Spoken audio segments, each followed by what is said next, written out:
Hello, I'm Madison Kramer. I'm joined today by a bunch of folks from around the state who are energy experts.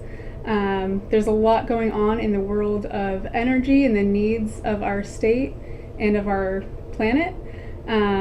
It's sometimes hard to sort through, so we wanted to get some perspectives on the things going on, both in Bennington and in the commercial realm as well as the state. So I come here as somebody who is new to Vermont and new to energy a little bit. My background, I worked as the VISTA with the Bennington County Regional Commission this past year, helping to get energy committees started and get the word out about all the things happening in our county to help people lower their energy costs. So I've learned a lot from that, but I don't know nearly as much as these folks, so I'll let you guys each introduce yourselves. Hi, thank you, Madison. My name is Michael Coozer. I serve on the Bennington Town Energy Committee.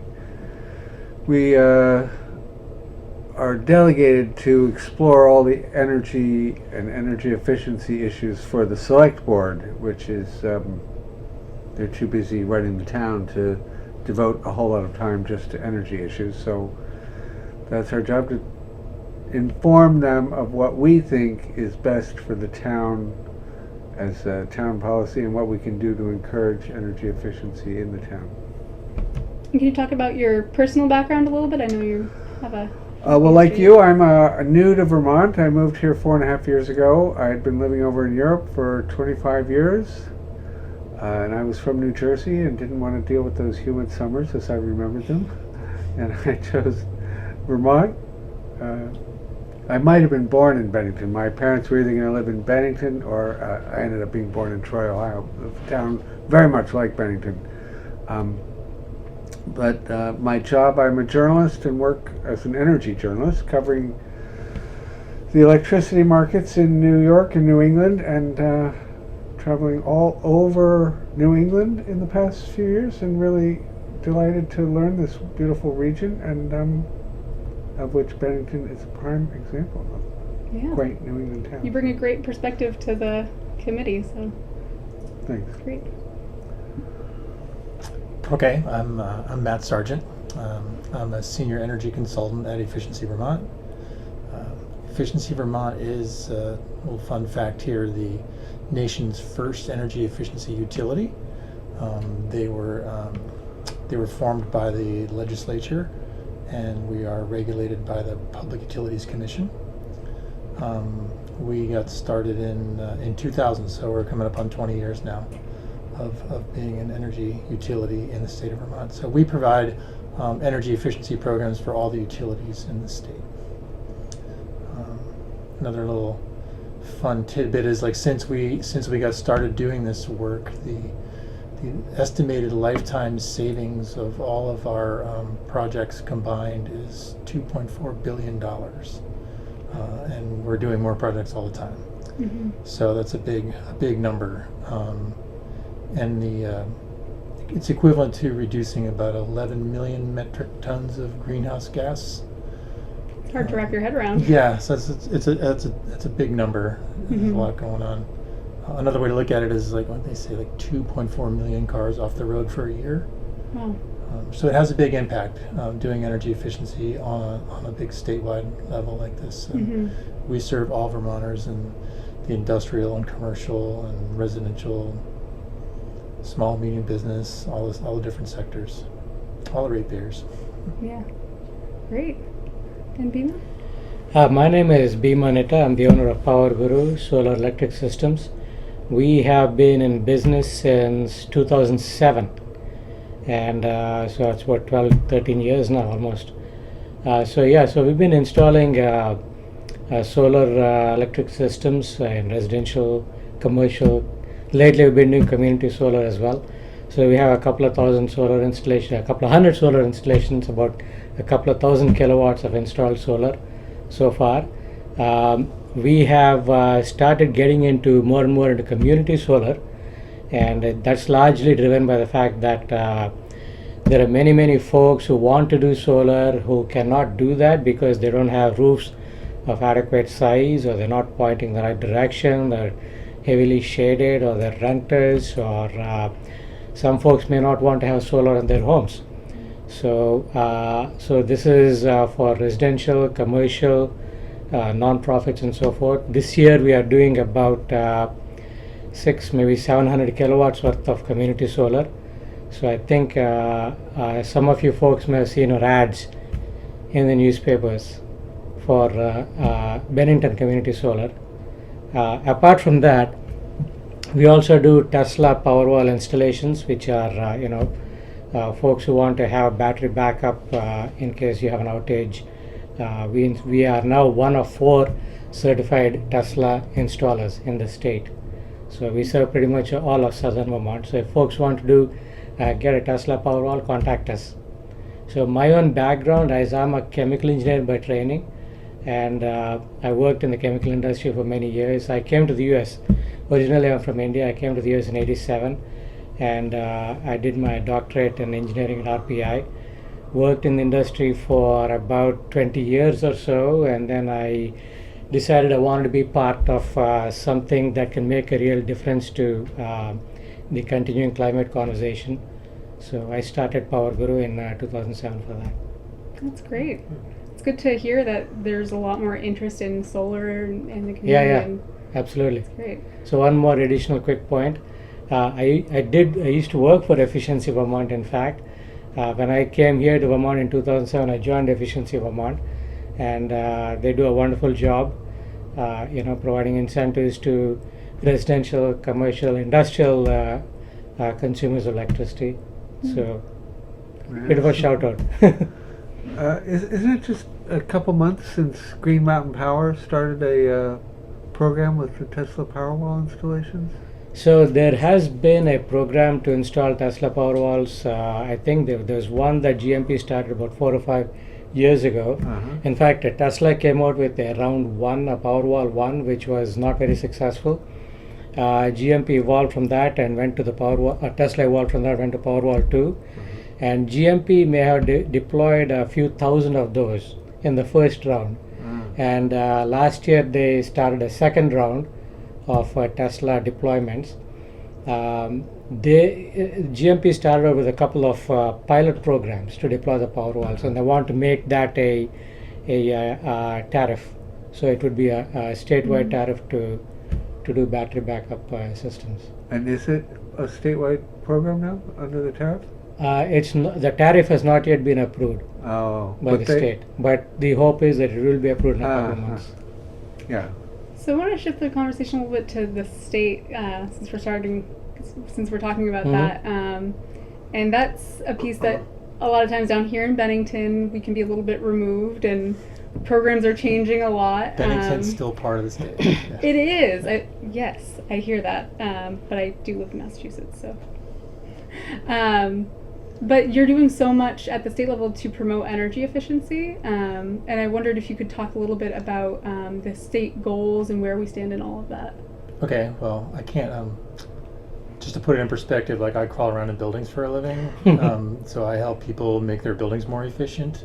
So I'm not really maybe the best policy person, but I can speak broadly about, the state has they want to be all renewable energy by 2050.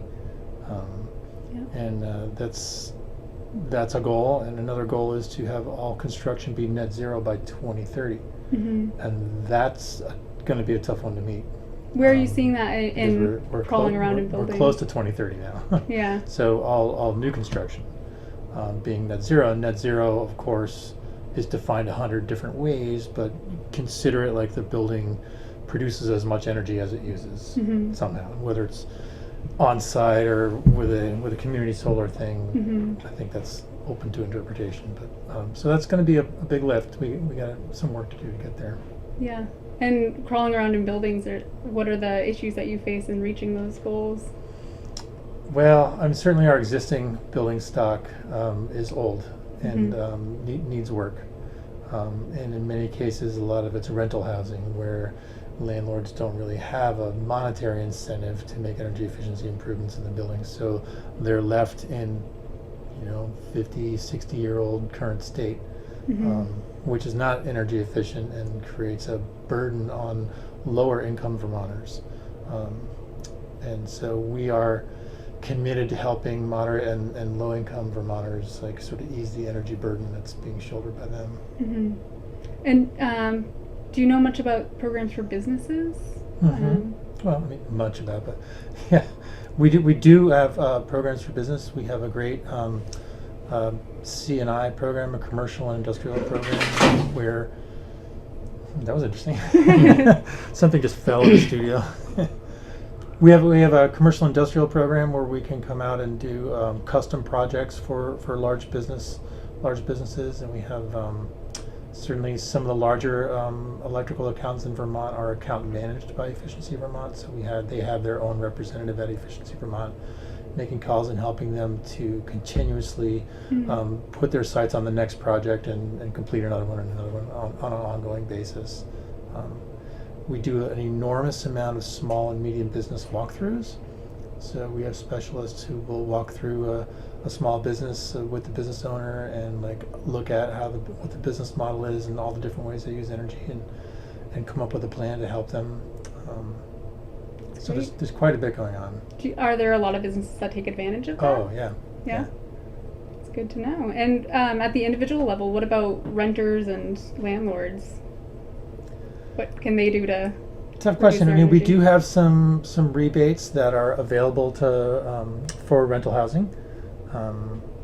We have a weatherization program that any landlord can take advantage of. Our Home Performance with Energy Star program is really popular. In fact, we were able to last year, by increasing our incentives in this home performance program, we were able to increase participation by 40%. So we did 40% more jobs in 2019 than we did in 2018, which was a big lift. And we're finding ourselves up against the limits of the workforce, right? So there are people looking to do energy efficiency work and having trouble finding a qualified contractor to do that work. So we are promoting more trainings and trying to get more people interested in this as a business model and a trade. Yeah, definitely. That's ongoing work that we're working on. Currently, we're offering certification and training programs at Vermont Technical Center in Randolph, Vermont. So for anybody who wants, just get in touch with Efficiency Vermont. That's great.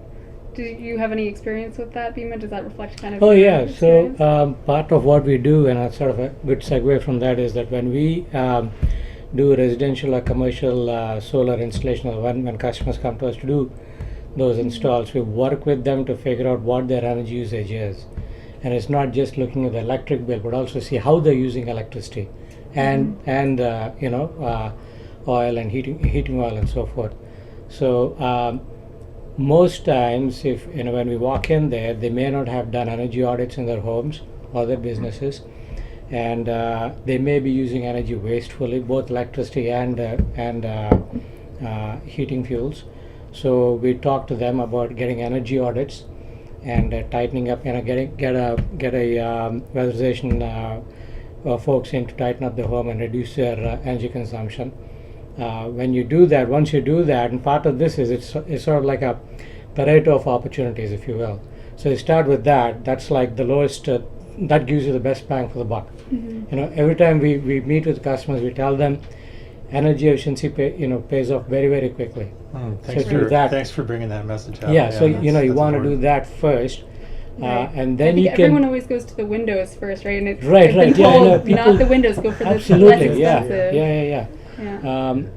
So yeah, I mean, so what we do is we walk them through this waterfall, if you will, of various opportunities, and eventually, you come to the point. Okay, now you have you have this furnace. You're burning 1,000 gallons of heating oil a year to heat your home. If you do energy efficiency measures, you can knock off about 30% of that, right? So you got with the 700 gallons. How are you going to meet your heating needs with now? So you can install heat pumps.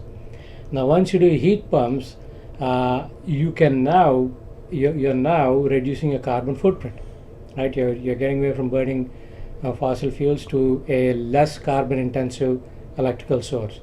You can go further beyond that and install solar panels to meet the electric needs of the heat pumps. So so that's the trajectory we'd like to take our residential. So it's important for people to understand, like you could design a solar array to meet their current needs, like the way they're using energy now, or you can say, how do you imagine using energy in the future in this house? You could do some weatherization and bring the heating loads down in the house.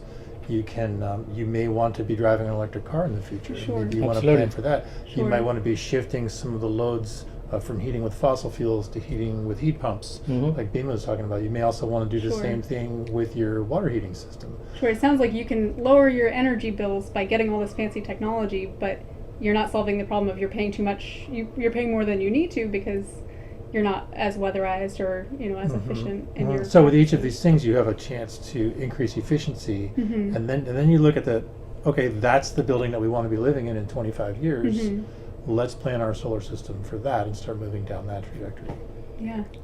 Right, and once they do that, once you do the solar for what is anticipated to be their current and or future needs, it's easy to to make the financial argument, because solar panels have come down so dramatically in price now relative to what they were 20-25 years ago, that paybacks when you do a solar electric system are under 10 years. That's incredible. Yeah, so one way to look at that is, the system is warranted for 25 years and it pays itself off in 10 years. The next 15 years you have free electricity. It's a bit like paying 25 years of electricity for about 10 years worth of price. Right. So that's like a 40% cost net, I find people who are at an age where they're looking to retire are getting really excited about this as a way to sort of lower their overhead in the future. So somebody planning on retiring in 10 years Right. and having a limited income, it might be nice Right. not to have energy bills in 10 years. Yep. So they're Yeah. doing this work now while they have income, and they can borrow loans and have them all paid off by the time they retire. Right, absolutely. And Plus- it's a great thing about getting a loan for doing solar is that now there are various banks that are offering loans. I'll give a shout out to the Vermont State Employees Credit Union. They have something called the ITC loan, and if residential customers get a loan through them to do solar, the payments on the loan would be smaller than what they would save with the solar. Yeah. So that means they'll be cash flow positive right from the beginning. Right. So the bills will immediately start going on as soon as they do solar. Right. Plus tax credits and Absolutely, and yeah. The state has Yep. some money as well for. Yeah, so there is took a advantage of that loan. yeah at our the house. loan, We're that finding particular loan that has in a order to get the payments lower than we were paying for energy bills, we're gonna have to wait until we get our tax credit and pay down some of the loan, and then it'll be then right. it'll Yeah, wash what out. they do is that they factor that into the principal. So your principal from right from the beginning is net of the tax credit. So that means you're paying on a lesser amount. So that's why your payments are going to be smaller than your bill savings. Right. And how much is the tax credit now? And is that going away? Is that Yeah, growing? good question. The tax credit used to be 30%. It's now effective from this year. It's 26%. Next year it'll be down to, and this is for residential customers. Next year it'll be down to 22. The year after, I think it's down to 10%, and after that goes away. For commercial customers, it goes down to 10% in 2 years and stays there. Right. It And continues to be at 10%. Can you talk about net metering a little? Because I know that's something that I just recently understood. It took me a while. Yeah, so and I think when you do solar here in Vermont, there's two ways of doing solar. You can either be doing solar for off-grid systems, like if you have a hunting cabin in the woods, where you don't have power lines, distribution lines going to them, or you're living in a home where you have grid electricity coming in. If you do, the system that you install is going to be tied to your home, but it'll be connected to the grid. Which means that it'll be backfeeding, spinning. In the old days when we had these rotary meters, the meters literally would stop and they'd start spinning in the other direction when you have power coming in. But now you have smart meters, so it doesn't quite do that. So, but anyway, it's conceptually it's good to think of it that way, because you're backfeeding the meter, which means that the utility knows how much you're producing and how much you're consuming. And at the end of the month, they send you a bill giving you the difference between your production and your consumption. Mm-hmm. That difference is net metering. That's what net metering is all about. Mm-hmm. So you're Essentially. benefiting Right. regardless You of where can it's you going. can net out your usage Mhm. with Right. with your production. Yeah. Yeah. So usually all through the summer months, you'll produce a lot more solar than you consume. At least that's how we design the systems. And so you're carrying a credit every month by month. You're carrying a credit on your bill, and the utility tells you you have $300 of unexpired credit, minus 200, minus 300, minus $400 in your electric bill, and you're carrying those credits out into your winter months when you can use them up as the sun goes lower on the horizon and you have cloudier days and you have snow and so forth. So then you'll be able to apply those credits to your electric bill. Yeah. So on an annual basis, the idea is that you consume as much or you produce as much as you consume. So you net out all your electric bill, and that's how you can get to. How does zero. that work with community solar, for example? It's Just to virtually tie back into identical. that, yeah. Yeah, it's virtually identical. So instead of having solar at your home, if you have community solar, you're buying shares in a large community solar array that's out in the field somewhere. And there's And, you said those are available in the Yeah, so Bennington we area? we have installed a few of those, and we'll be doing quite a few more this year. So there is, by the way, a shout out to Hogan, who will be doing a presentation on our community solar. Hogan is, he works for Power Guru, and he will be talking about all the community solar we'll be doing. There's a meeting that's on January 15th at the Bennington Free Library to talk about community solar that we're doing.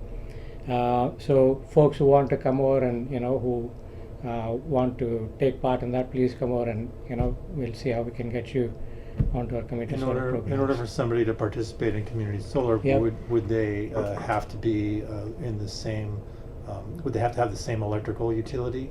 Yeah, so the great thing about community, and there's a number of good things about community solar, and I think I've touched on a few, which is if solar is not feasible at your home, if you're a renter and so forth, you can get into community solar. But the other thing is that anyone in the GMP service territory can participate in community solar that's located anywhere. So if you located a community solar anywhere in the GMP service territory, folks from Brattleboro, Rutland, anyone can participate in that if you locate that here in Bennington. That's great. I want to loop in Michael a little bit over here because all of this interacts with what you're doing with the Energy Committee in Bennington. A little more tangible projects, but Yes. yeah, can you talk a little bit about what's going on here in Bennington around priorities? Well, the town has a town plan, and in that plan, energy is a component, a section, or the chapter of the plan. And we had a town energy committee some years ago that went defunct, was let to go dormant for a while, and the select board wasn't really sure. And in this town plan are 46 or 48 steps to conserve energy, save energy, increase energy efficiency, and promote it to the public, and exercise these practices in the town itself with the town buildings and the municipal fleets. A small example, or well, one example, is the electric vehicle chargers that were put in downtown by the bus station. Free of charge, no pun intended. You didn't pick up on So that. you can go in and park your vehicle there, do some shopping, and meanwhile be charging up your electric vehicle. How long that program is going to go on, I don't think there are any plans for any other chargers to be put in, but that's a big part of the electric vehicle challenge, if you will, is charging infrastructure, which you mentioned that we are in Vermont, in Bennington, even though you live in Massachusetts, and we're neighbors very close to New York. And since I go traveling all around the region and covering this industry, I think there's so much to learn from our neighbors, and particularly Vermont being a very small state with limited resources. states like New York and Massachusetts in particular, both of those big important states in the energy picture, they have a lot of practices, which I'm sure my friends here agree. There's Mhm. plenty to learn from them, having gone Mhm. down similar roads. And Right, and we're all working together, especially with the Transportation Climate Initiative, and you know, there's a lot of cross-pollination of ideas as well. So what is going on currently with the Town Energy Committee? Are there any next steps for you guys? I know that you're identifying 47 ideas well, of how to... we had those were already identified, Mhm. so we're really culling from that large number just the few items we think that the town can work on and make our recommendations to the select board. We have no authority to act on our own or, do anything except we're an advisory board to the Yeah. town. I know that obviously with 47 things in the town plan about energy, it makes it hard for the select board as one body to focus on all those things on top of everything else. So I know that it's huge to have a body focused on, how to move forward. Right. Yeah. So I guess what do you see as the future in the role of the energy committee? Playing? Well, maintaining an advisory role, that's, we can't expand our role really, it's defined by the town. I suggested at the last meeting that the logic of the situation seems to be for the town to have someone, whether a part-time consultant or whatever, as an energy officer, someone in charge of coordinating energy-related activities. We mentioned before working with commercial and industrial clients. I remember speaking to a woman who just stepped down as CEO of a large organization, a company called Power Options in near the Boston area, that sells power, manages the power purchases of large institutions, hospitals, plus towns. They branched out, and it started out as a quasi-governmental agency. But she said that you go to a big organization, a hospital, let's say the hospital here in Bennington, and they don't want too much information. They just want to know, is it saving money or not? And first is money. And they want to support energy savings, but they know it should translate into dollars. And so they would have this complicated explanation of the mechanism by which they do this and the options, A, B, or C. They said sometimes that's too much. You have to really just maybe do A and B. And they're both good. So just, pick one. So that's why I say someone working for the town is good, because a select board with so many issues on the table, it's hard to feel that you're getting informed well enough to make the right decision, and but you want to do the right thing. So yeah, I feel the town's on the right path anyway. And you've got a lot of great perspectives on the energy committee as well, between people who are working in different related fields. And How many people are on the Bennington Energy Committee? That's a good question. I think maybe 5 or it's 8, I believe, 8? including Is it? Jeannie. Oh, I might the be wrong select about board representative, and we have several regular attendees from, interested citizens who Yeah. really want to push for energy awareness and energy efficiency. When is the next meeting for anybody who might be interested in joining? I think it's next. It's on the 17th. Does that sound right? I don't know. Well, we'll get back to you on that. It's a couple days after the 19th, 2021. It's 21st of Okay. January. At the BCRC office at 7 or is it 6:30? I should know this too. Yes. On a I separate have so note, many Bima, you've meetings, been- so I don't have my Are you on the computer in committee front of me. I've been pretty involved in going Okay. regularly. Yeah, Madison's been a big help. Okay. And we Um, publish the agenda, the town does, and it's in the banner a few days before the meeting, so. Right, so you can check The it out public- on the Bennington website. That's part of the open meetings law, that you Right. have to inform the public of what you're doing. So Yeah. BEMA's been pretty involved in North Bennington, and Shaftesbury also has an energy committee. Right, yeah, they do separate. as well. Yes, they have Mhm. a wonderful bunch of folks. I'd love to say that I'm very involved, but I'm not. My work has pulled me in other directions, but I do know what's going on. And you give great advice when called yeah, upon as well. absolutely, It's yep. huge. Mhm. Yeah, there is, there were a couple of areas that we looked into to, install solar panels and so forth, and so we're looking into those actively. Mhm. Yeah, I think it's great to see the number of people, because it seems to me out here in southern Vermont, a lot of people want to be engaged, Mhm.